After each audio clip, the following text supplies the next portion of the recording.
Are you serious? Are you serious? We have breaking news. Shots fired in the Ukraine. A confrontation between some Ukrainian soldiers and Russian soldiers. This is just now breaking by the Associated Press. Now, I don't see anybody, I don't believe anyone was hit. It looks as if the Russian soldiers were firing into the air as warning, as the Ukrainian soldiers were walking right to the Russian soldiers face to face. As I was watching the video, the Ukrainians are holding the Ukrainian flag and singing as the Russians are standing there with M16 rifles and AK-47s, it actually looked like AK-47s, pointed directly at them. And there was an intense exchange. Matter of fact, I want you to hear some of the raw, listen to some of the audio.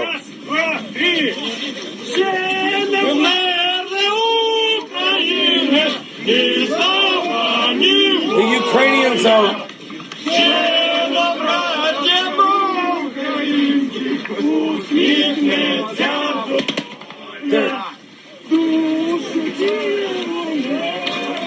They're walking right to them. They're still singing. The Russians, shots fired.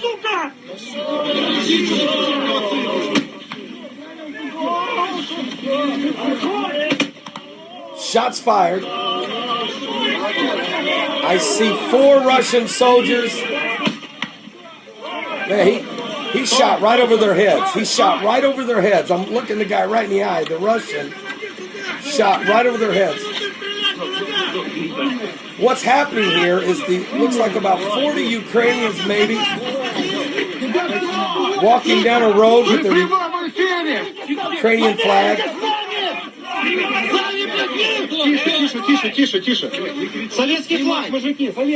They're talking right now.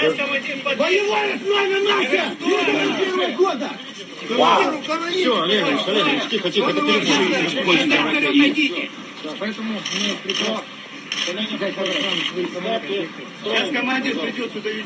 Okay, so it's a very intense situation.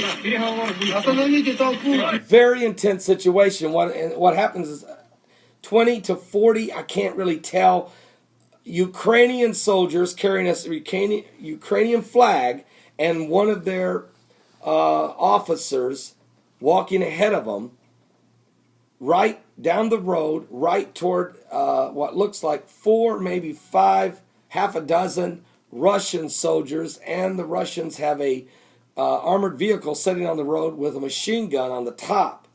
Now, as the Ukrainian soldiers are walking toward the Russians, this is in Ukraine now, the Russian soldiers, one of the Russian soldiers starts firing over their heads.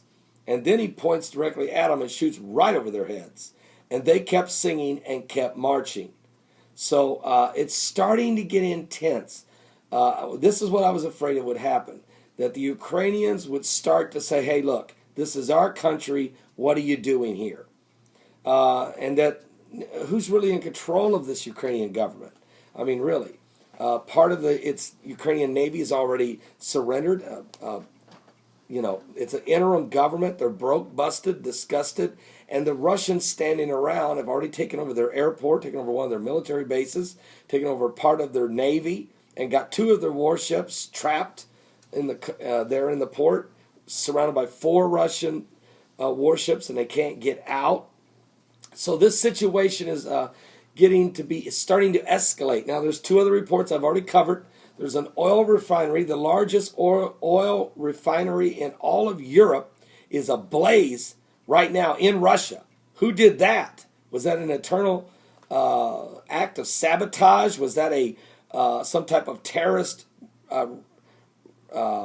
response to the invasion to Ukraine? Was it an accident? I'm not buying that one. And then we have reports that the former Ukrainian president is dead. I got 3 reports. I'm reading them. Okay, and I just did a video on that. I don't know, that could be totally bogus. We're still trying to get our hands on that. So in other words, it's a fluid situation there. Things are spinning out of control. We'll continue to monitor it and other current world events and apocalyptic scenarios. But here's the good news. You might say, Paul, is there good news? Yes. Nobody's been killed between Russians and Ukrainians as we speak. But you can sense the tension. Matter of fact, you can see the tension. What we need is peace. What we need is prayer. We really do. The Ukrainian people do not want to be invaded. They do not want their sovereignty. They're a sovereign nation. They do not want to be overtaken. And there's Christians that are there. There are God-fearing people. We don't want any of this to happen. Please pray. Pray one for another. We don't need another major conflict. I'll be right back with more information as soon as we can find out.